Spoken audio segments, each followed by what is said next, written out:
Hello and welcome to the Liverpool Daily News. I'm your host, David Comerford, and I'm joined by Emmet Gates. And we're going to be looking at a couple of players who've starred at the World Cup and been linked with Liverpool. So naturally, one of those is Jude Bellingham. And David Ornstein's been writing about him this morning, Emmet. And the gist of his report is that Liverpool are seen to be the front runners, but the other clubs in the race for Bellingham still haven't given up hope of things changing in the coming months. So, how confident should Liverpool fans be, do you think, right now about landing Bellingham? I mean, that's a kind of a difficult one to answer. I think a lot of it, if we're talking purely in financial terms, I think we all kind of recognize that Liverpool can't match Real Madrid or Man City when it comes to transfer fee plus salary. That's just simply the way the clubs run, and they're not going to smash the wage structure again. A few months after handing Mohamed Salah a massive contract, they're not going to sign Bellingham and bring him in on similar massive amount of wages. But what Liverpool can hope for is the fact that his family seem to be of the opinion that Liverpool would be the best place for him to play his football, and that could be the ace up, Liverpool's sleeve. I mean, those reports coming out of Athletic are promising. But again, I think much would depend on how Liverpool do in the second half of the season. I think if Liverpool finish outside the top four, which is a possibility considering how, if the first half of the season is anything to go by, that is a possibility. Then I think Liverpool would fall way down the pecking order for Bellingham when it comes to, he wants to play in the Champions League. And yes, it might only be one season, but it seems a lot of players don't have the patience to even just sit out 1 year with their Champions League football. So that would complicate matters, I would say. And then we all saw, Liverpool were linked with Aurelien Tchouameni, last summer, and it was kind of a bit of confidence that Liverpool could maybe do a deal, and then he ended up going to Real Madrid. And I was reading Spanish newspaper AS this morning, and Real Madrid have Bellingham on a list of 5 names for midfield, and Enzo Fernandez, who also has been linked with Liverpool, is on that list too. So I think you're going to have a lot of clubs going for the same kind of players or the same pool of players. So yeah, I think it's too early. Personally, for me, it's too early to be optimistic. I'd say maybe if we had this conversation around March or April and we kind of know how Liverpool are doing second half of the season, where they would realistically finish in the table, it might be a better answer. But I think this, me and you've talked about this before on the pod, and this Bellingham saga is going to go on and on and on. We're going to be talking about this for months to come. Yeah, it certainly feels like that there are going to be more twists and turns. Obviously, a long time to go before the summer transfer window, which is certainly when we expect Bellingham to actually move.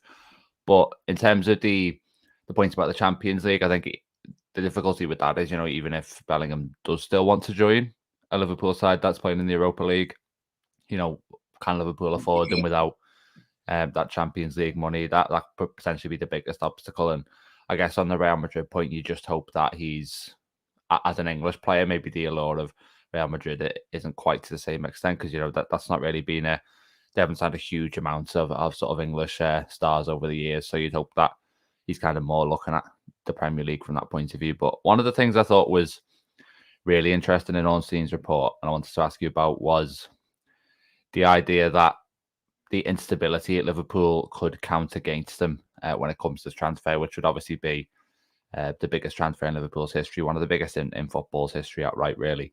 I'll just try and find what he actually says about it. So he says, the current uncertainty at Anfield plays into their hands, talking about Liverpool's rivals in the race for Bellingham. Obviously, FSG put the club up for sale. Mike Gordon stepped back from his role. Julian Ward gone as well. And that's not really the end of it. So how much do you think that is a factor? And is it one of them where if Liverpool don't get this resolved or don't get some clarity on what their future is going to hold, whether that's FSG owning the club or FSG only selling a partial stake or whatever they want to do, could that actually be something that costs them Bellingham in the end if it is kind of hanging over the club? I mean, you could look at that from kind of two ways. One, you would say if Jurgen Klopp stays, and Jurgen Klopp obviously will talk to the player during negotiations, and if Klopp assures him that he's staying, then Bellingham would surely think, right, well, Klopp's one of the best managers in the world. I get to play under him. That's all I need to hear. But then on the other hand, his agent will likely be talking, or his representatives will be talking to the club and seeing what Liverpool's ambitions are. And if Liverpool is in this constant state of flux where they need to get in a new sporting director and a new director of research, and the club may or may not be sold, might be a majority sale, might be a minority sale. Is there going to be a transfer budget to sign players other than Bellingham? Because I think it's clear that Bellingham alone isn't going to fix Liverpool's midfield problems. So they're going to need more capital to sign, more quality on top of Bellingham. So I think Bellingham's camp will want to hear what Liverpool's plans are for the next 2 or 3 years, where the ambition is. And if that doesn't satisfy them, then that may cause problems. So that could be an issue that we're not really considering at this point. And as you said, even if Liverpool don't qualify for Champions League, financially that won't help Liverpool sign Bellingham, because obviously we all know the massive gap between Europa League money and Champions League money. So even if he did want to come to Liverpool without Champions League football, Liverpool may not actually be in a position to afford Bellingham due to missing out in Champions League. So there are a lot of balls in the air, and I think that's instability won't help Liverpool over the next couple of months. And obviously, as we know, Dave, even if FSG wanted to sell and there was a seller right here now ready to put down cash on the table, deals like that don't happen that fast. That club's the size of Liverpool, with due diligence needed to be done, bank guarantees need to be given. It's going to rumble on. So you just hope that it doesn't affect any move for Bellingham. It's not going to happen in January. We all know that. But a summer move could even, may not happen, because the things going on off the pitch on Liverpool could drag on. Yeah, I suppose all you'd want is maybe some sort of indication of who the party in pole position to buy the club is, if it is going to be a full sale, things like that. Just some kind of indication of where the club's actually headed, because right now it could kind of go multiple ways. FSG could even end up sort of remaining in post, and it could be the status quo. So we don't really know just yet. And for us not to know is nerve-wracking enough. But for sort of transfer targets, that's got to be something that plays on their mind, and especially the agent, like you say. But the other player we were going to look at today is Sofyan Amrabat. Obviously, really come to the fore with this Morocco team that's reached the semi-finals of the World Cup, and repeatedly being linked with Liverpool. I know, or I imagine you'll have seen quite a bit of him, Emmet, because I know you watch quite a lot of Serie A. One possible concern I have with him is, you look at Morocco, they're averaging sort of, I think, low 30s percent-wise in possession per game, not having much of the ball, and then just trying to play on the counter-attack. And while Amrabat has been, heroic for them at this tournament, do you agree that we can't really read too much into how he's playing here in terms of what it might be like for him at Liverpool? Because the game would be totally different. Liverpool would be dominating possession, and then a different skill set might be required to what Amrabat's doing now, because he is doing a lot of defending in his own final third. And the task could probably be quite different at Anfield.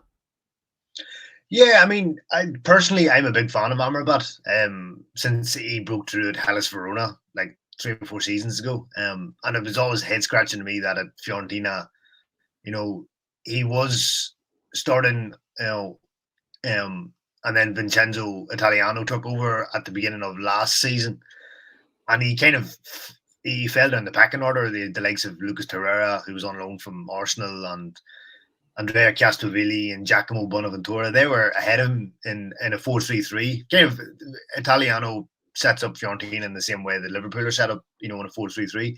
And he was kind of 4th or 5th choice. And I was always head scratching, because I'd seen him play the way he has been playing for Morocco now when he was at Verona.